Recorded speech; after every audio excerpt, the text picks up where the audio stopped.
Every single growing human body started out exactly the same way, as just two microscopic cells that had to find each other.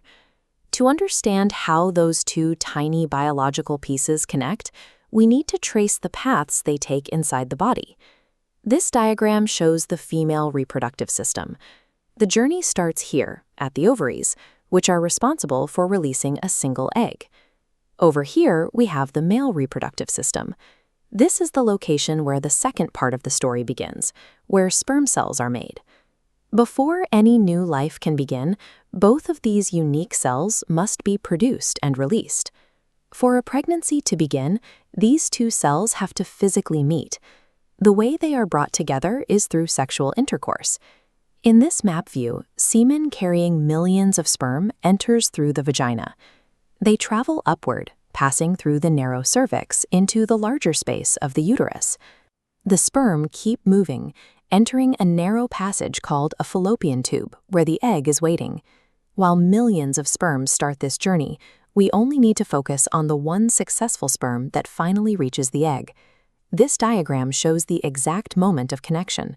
When one sperm successfully joins with the egg, we call that fertilization. That successful joining is the vital trigger. It's the very first step in the process of starting a new life. Immediately after fertilization, this newly formed single cell doesn't stay still, it goes right to work. Through a rapid process called cell division, the single cell splits into two, then those two split into four, and four become 8.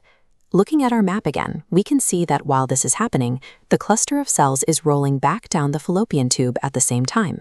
This growing cluster of cells is heading directly for the uterus. This movement and growth happening together is vital. By growing from one cell into a group as it travels, it becomes large enough to finally settle into its new home. The cluster of cells finally arrives inside the uterus, which is its ultimate destination. In this close-up of the uterine wall, the cluster of cells sinks into the soft lining and attaches itself. This is called implantation.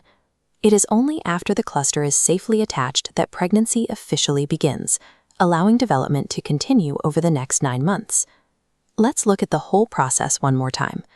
Step 1. An egg is released. Step 2. Sperm enters the body and travels to meet it. Step 3. They join together in fertilization. Step 4. The cells divide as they travel. And Step 5. The cluster attaches to the uterus.